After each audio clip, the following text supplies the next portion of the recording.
Welcome to Pick Yourself Up. I am Assegid Habtewold, your host.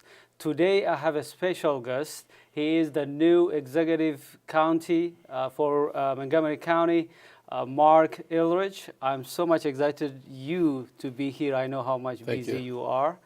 Thank you, sir, for coming. I'm glad to be here. Let's start our discussion by asking you, I know that you have diverse constituency who have different needs, priorities, interests, and so on. It takes passion to get up every morning to make sure that you meet the needs of these diverse constituencies. So what drives you? So, first of all, I think of them pretty much as people. Okay. And I recognize their diverse constituencies, but at the core of it, people pretty much want a lot of the same things. They want to be able to work. They want to have a decent place to live. They want their kids to grow up in a safe environment and have opportunities, particularly when you're with a large immigrant community. This is something, they often came here because they wanted something better, for their children, not just for themselves. And, the truth is we're all immigrants. I was saying earlier, I'm second generation. So my grandmother one of my grandmothers comes out of Lithuania, the other one comes out of the Ukraine, and wind up, in the United States. And so my father's first generation born here. I'm the second generation born here. So his parents wanted for him the things that would never have been possible in Eastern Europe. And they came here looking for that. So I feel like we're all here came here for the same reasons, pretty similarly, and trying to make this the best opportunity we can have. I would allow that there are people who did not come here voluntarily, as we well know, and so their choices in being here were not choices they made; they're choices that somebody made for them. And that's one of the legacy issues this country and this society has to deal with. Yeah. Let's talk about your campaign, because now you're new to be the county executive. What is that one thing helped you to succeed in your campaign to get to where you are today? I had a lot of grassroots support. Most of my life I've been doing community work. Been involved in lots of civic organizations, been involved in environmental fights and issues over schools beyond just being a teacher, but school support, overcrowding, things that affect students' abilities to learn. So I think a lot of people had seen me doing work in the community for a very long time on a pretty broad range of things. So you get to know a lot of people from doing that. You've sat and talked with them, you've built relationships with them. So I felt like that probably was a big help to me. Oh, awesome. I believe that, everything that you mentioned is also important in other professions. And I believe that people are paying attention to the importance of relationship and networking with people, because you cannot succeed by yourself. You always need people. No, and you need somebody who is willing to give voice to things. One thing I found when I was really young and was getting involved, that not everybody's comfortable getting up and talking in front of people. And, because when I was really young, I played in a band. And then when I got politically active, it wasn't a big deal to stand up with other people around and say something. And for a lot of people who, even think like me, it's hard to speak in public. So I always felt I could help give voice to things that people had a hard time saying themselves. Yeah, actually, there was a research that I read. It said that when people were given a choice, whether they want to speak publicly, dark spaces, those scary animals, spiders and so on, they preferred those scary things than standing to speak in front of people. And you're taking the most challenging job in the world to stand in front of people and represent people to speak. So I got comfortable doing that. That helped. Yeah. Let's talk about your first 100 days. I know you have published a lot of things, but what are the most important highlights of your first 100 days? So, I got to say, the first 100 days were very hard, and they weren't a lot focused on the policy end of the world. When I come in, in December, people have already been working on the budget. And everybody who's a department head was appointed by a different county executive. So you're not working on a budget that you necessarily helped create from the beginning, and you're not being staffed with people necessarily who, were working on the same things you wanted to work on. So this is a little bit harder because you're kind of completing a budget process without as much ability to shape some of the outcomes that I probably would have liked. But that happens every time you change county executives. So I didn't experience, I don't think, anything unusual in that regard. The financial situation was more difficult. The second day I was in office, I was in my office, and somebody said, "We want a meeting with you at 4:00. And that's all they said. And I walk into this meeting, and they're like, "Well, when we closed last year's books in the fall, we closed the books that ended June 30th. We found that the county was short $40 million, and you have to come up with a savings plan for the rest of the year to save $40 million. Well, saving $40 million means not spending $40 million. And so you already have a budget in place that you anticipate that you're going to do certain things, and you have to find the least painful way to save $40 million. And we did that. And then a few weeks later, we were dealing with the capital budget, which is schools and transportation, big projects. You build things. And we were supposed to be in a year of minor adjustments. Well, our minor adjustments turned out to be around the $100 million, and that's no longer minor. And then we started down the road of, finishing off our own budget, and we started in the hole. We're looking at what we anticipated for expenditures and what we were expecting in revenues, and the two numbers were different. They weren't sufficient. And then in the last couple of weeks before we actually presented the budget, the state discovers that they don't think they're going to have the revenues they anticipated, which then they tell us we have to further reduce our revenue anticipation for both this year and next year.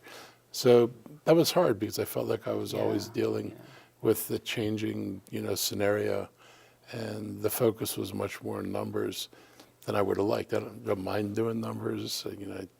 I actually kind of enjoy it, but I wish there'd have been more policy at that point than numbers. You don't get elected to do the bookkeeping. You get elected to figure out how you're going to do things. So I hope that the people who voted for you understand that the first 100 days are very difficult, especially considering that you didn't have a lot of say or control about setting the budget, the priorities before you took this office. Now the good thing is, we launched the early childhood program, which is, when I campaigned, I told people the one thing that I wanted to do was early childhood, because I knew it was going to cost a substantial amount of money over a period of years, and that if we took that money and used it on a lot of little things, we wouldn't accomplish nearly as much as if we could actually get a decent early childhood education program up. So we launched an initiative for this year. It's $7 million, plus the county is going to spend the year looking for spaces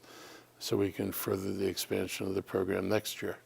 I'm a big believer that it's really important to get as many children into early childhood and to have good early childhood education experiences so that they're ready for school. And I don't mean like little students ready for school, but I mean ready to learn, socialized, and know how to be with other students, all the kind of things that help make kids a better learner. So that was a big thing. And then we launched our racial equity initiative. So we had a couple of meetings, and we did a really large forum in Silver Spring where hundreds of people came out to start talking about, what is racial equity going to look like in Montgomery County, and what are we trying to accomplish with that. So those things were, I thought pretty good things that I thought were important that I told people I was going to do. We've launched a review committee of all our regulatory environments involving businesses. We're trying to make sure that we are not the most business unfriendly place in the world. So we're looking to correct the image that we have. You mentioned about the racial equality initiative. Yeah. can you tell me about at least two things, how that may also benefit the immigrant community, because it matters to all Americans, of course, but to the immigrant community? So it's racial. It's racial equity, equity, equality, somewhat different things. I'll try to do this as succinctly as possible, but so it's more than just traditional diversity. We're not going to move away from diversity. We're not going to move away from programs that address, diverse needs in the county. But when you look at things through the racial equity lens, one of the things you're trying to get is what has happened in Montgomery County. And you can take America as the larger picture with the African American population. The things that happened, the legacy of slavery and racism, and the fact that this society has been stunningly slow in adjusting to integration. The battles over integration took place in my lifetime. It's not like ancient history. And undoing the damage that was done by slavery and the result of black communities not having access to education, to capital, to any of these things historically, created different opportunities for them over time. One area that maybe people would understand pretty easily is housing. When the GIs came home from World War II, these great suburban neighborhoods propped up, and a lot of the GIs got jobs and got to live in suburban neighborhoods, and they built projects for black people in the inner city. And they were excluded, discriminated against in terms of trying to get housing. And that leads to a fundamental difference in how you accumulate wealth, because if you can't get into owned housing, then you're a renter. If you're a renter, 20, 30, 40 years, you never have any money. There's no equity you build. Even though you may be paying rents that are equal to mortgages, you don't build any wealth. Whereas folks who had access to housing that they could buy were able to build wealth. Your parents could, take a home equity loan or a loan out and send you to college. When your kids get older, they could say, I'll take a loan out and get you a down payment so you can buy a house. People who never got out of renting never had those opportunities. And how society divided between who rents and who owns has a lot to do with our historic past. So we're looking broadly at how do we address things like that. Yeah. One of the things that you mentioned I'd like to emphasize is about following the traditional way of making sure that diversity flourishes in the county. I facilitate trainings, workshops on diversity and inclusion. One of the yesterday actually I was doing that, and one of the things that many organizations face is that they may have diversity. They may bring different talents, people from different race, ethnicity, gender, background, and so on. But the issue is how that mix works very well. Because achieving diversity is one thing, but if diversity doesn't involve inclusion, and unless people are treated equitably, and unless the mix works, nobody is taking leverage on diversity. And I like that you went beyond the traditional way of just creating diversity. We can do that, but does it work? Does it create an inclusive environment? I feel like our kids are doing a better job with that than the adults have. I taught at Rolling Terrace Elementary School. I lived in Tacoma Park, a very mixed community. I will say that housing is somewhat, skewed because, again, minority folks are renters and most of the homeowners are white. But, folks mix in the stores and in the schools. And the kids, I thought, handle that, all of this better with greater understanding than some adults handle it. We have hope because of the kids. we do have hope because of the kids. I mean, this kind of change takes time. And I always remind people, I'm in middle school in the 1960s, and there's a pro and con debate on civil rights. And the pro side is, well, of course everybody has equal rights. That was the minority view. And the con side was that, African Americans represented a lower level being, and they, would always be children. I mean, these are the kind of things people said in class. And the thing I took away from it, first of all, was that the teachers didn't say anything. Today if somebody said, something like that, they'd get corrected. But in 1962, there was no correction. This was a debate. And these were two real points of view. And I only say that to say that the kids who thought differently than I did, there's nothing to change how they thought. And they're going to grow up with some of their ideas formed, and they're going to raise children. Their children are going to get those ideas. And things stay embedded in society far beyond the point where we change laws. So in the mid-'60s, you pass a bunch of civil rights legislation. It doesn't change what people believe. It just changes the legal structure. Exactly, because we all have biases. For some of them we don't have any control. Since childhood, our parents, media, friends, colleagues, teachers, mentors, they deposit something in us unconsciously. We may not even know their impact, and very few people really get aware of what is in them, what kind of biases they may have, positive or negative. And also in schools and in different platforms, we're not talking about those difficult conversations. Unless we make that kind of difficult conversation, the things that are unconsciously inside of us, they don't come out. We cannot be able to address them. The issue continues. Policies, they don't change anything. And social reality enforces people's perceptions, because if you see people are low income and struggling, that reinforces your view. Well, of course this is what you would expect, because people have no understanding of how this happened. And America's done a remarkable job of covering up its history. We have never come to terms. Other countries like South Africa had reconciliation commissions. Other societies have done the same thing. You begin to talk about it. You realize that equality isn't a threat to anybody. It's actually liberating when you begin to understand how the circumstances that people live in are pretty much created by our historical behaviors. And we don't talk about that here. Presidents are afraid to talk about it. A lot of politicians are afraid to talk about it. And I just think until we're able to have those conversations, we're going to struggle, because people have to come to terms with how their ideas got formed. I mean, I did. I was no different than anybody else. I was spared because my parents were, I would say, anti-racist. So in some regards, I was kind of had other things. But there were other things they thought that I inherited when I was young that I had to rethink when I got older, because their views had kind of influenced what I was thinking when I was 14 or 15 years old. And some of it was wrong. Thank you very much. Really, this is a very interesting discussion. Our viewers, let's take a quick break, and we'll be back and continue our discussion. Stay tuned. We just finished dinner, and it was time for homework. He hates homework. I know he's bright. Why is it so hard for me? He's just trying as gotta try a hard little as harder. I can. 1 in 5 children struggle with learning and attention issues. Go from misunderstanding to understood.org. Welcome back. We have a special guest in our studio, the County Executive, Marc Elrich.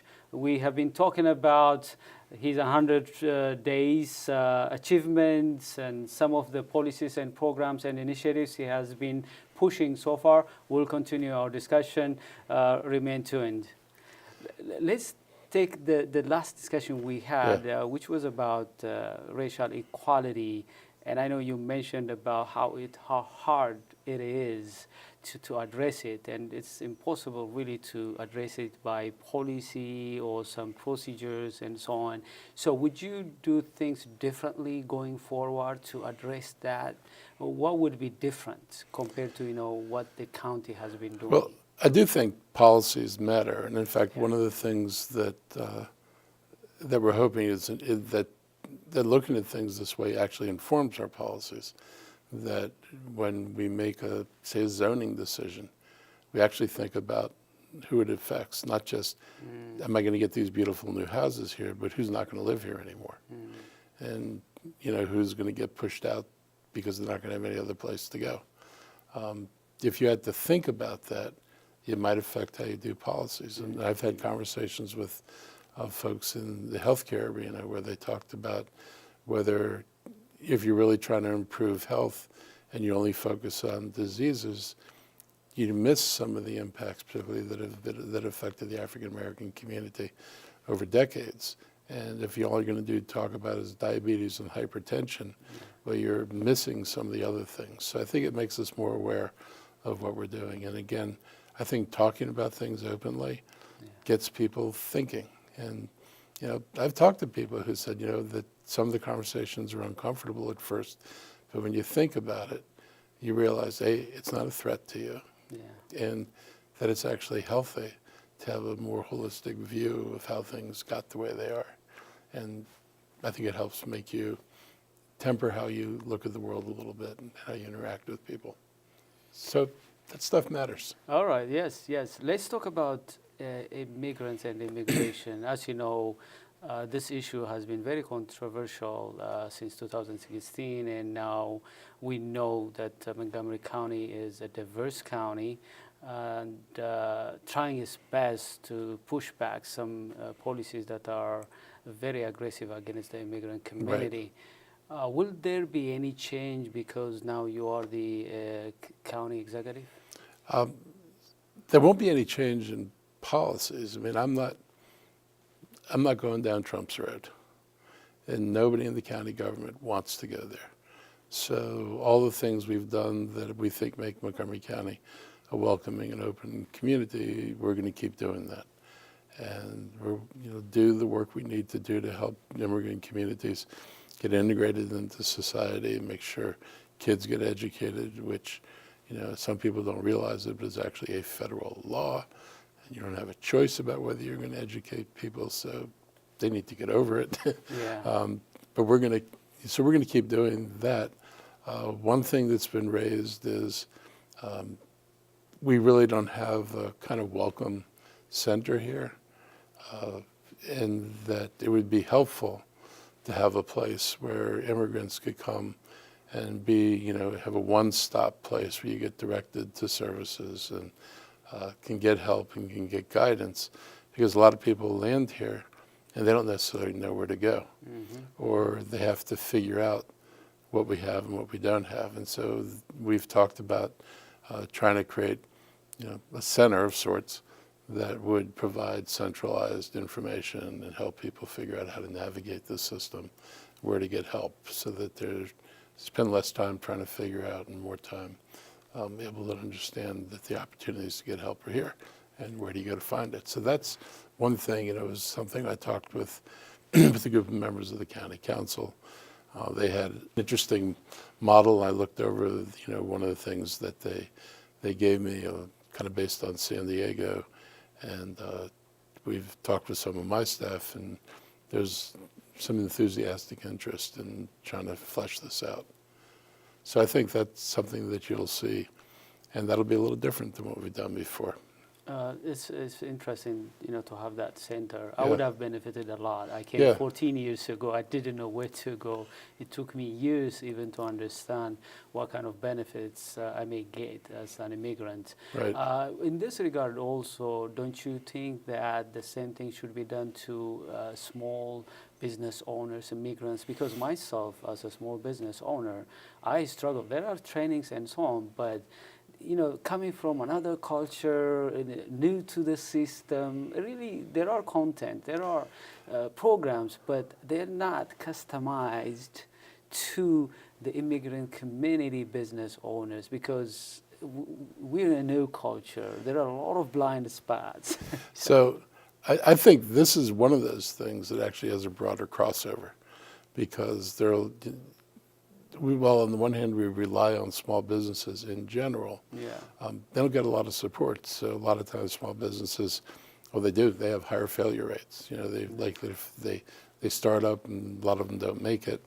And sometimes they don't make it just because the owners didn't know how to market, or didn't know how to do books properly. And so one of the things, we've opened up a center in Germantown, and we're going to provide small business assistance out of there. We're going to be doing work in the regional service centers, which are all over the county. We're going to have staff there that can work with people in the community to help people find out.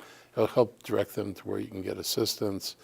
And what I hope this evolves into is actually having a center where if we're not directly providing assistance, we'll have folks who can tell you, you should go here, you should go there.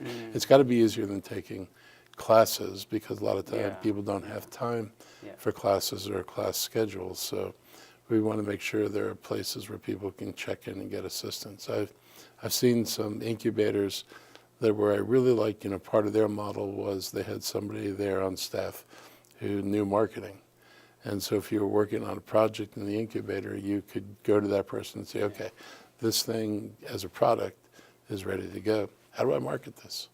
What would you advise? And I think that would be an important thing for us to be able to provide help for. So I think that's something we need across pretty much the whole small business population. One of the things that I've been most concerned about is the empty spaces in the small shopping centers. It all used to be filled. And so one of my goals very directly is to try to bring businesses back into the shopping centers so that landlords can fill their spaces up and have people to rent to, but the people can get jobs and open up businesses. And some of these smaller places tend to be more affordable than something at the bottom of a very expensive high-rise. So trying to find ways to make our work more accessible to people, everybody. All right. With the remaining 3 minutes that we have, I want to really, because I'm from Ethiopia, recently I was also in Gondar and also in Gondar University. I know that Montgomery County is a sister city with Gondar city. Have you been there by chance? I haven't been there. I know it's hard not to know Ethiopians and get some education on this, but I was always kind of interested in Ethiopia because they're the one African nation that managed to avoid being colonized. And they didn't fall under European rule other than the Italian invasion during World War II. And so, I know that the Ethiopian community is really happy about the change in leadership, and that finally it looks like the wars are going to be over with, and that you actually have a couple of leaders who've said, enough, we need to figure out how we're going to work together. The highly educated population, you can see it over here because so many people come both equipped to speak English, but ready to open businesses. It's not like they're wondering what they're going to do. They come here and they look for entrepreneurial opportunities. So it's very exciting, and certainly offered a big change in the food menus around here. And they're very active in, I see people in the IT world, small businessmen opening up multiple stores. So I kind of look forward to furthering our exchanges with the community. Further. Yeah. All right. Do you have anything that you would like to say with the next 1 minute that we have? Anything that we missed that you would like to talk to the people of Montgomery County at large, or specifically the immigrant community? I just want people to know that we're going to have an open and inclusive government. And, our goal is to increase transparency, to think about the regulatory environment that people exist in, to make sure that we're, being more sensible about things. So just a little example, I had somebody had come to us complaining about getting a citation for a cracked driveway. And I looked at that and I thought, this is pretty silly because the street is a mess. And that's my responsibility. And the county hasn't had the money to fix the streets. And nobody fines us for not fixing streets. So we need to be more sensitive to some of the stuff we do. And I think, my goal is to do a better job, be more efficient at it, make people's dollars go further, because it doesn't look like we're going to be getting a whole bunch of new dollars. So with the $5.5 billion that we have, we've got a responsibility to make sure it gets spent as wisely and as productively as possible. And people's eyes and ears and interests are part of what will make us more effective. I really appreciate, I know how much crazily busy you are. You have come here. I wish you good luck and success in the remaining terms that you have as the county's executive. Once again, I say thank you and appreciate what you do on behalf of our audience. Thank you. Bring me back whenever you want. Yeah, I would love to. Dear our viewers, I hope you enjoyed our conversation. Until I see you next time with another program, have a wonderful time. Thank you very much for watching.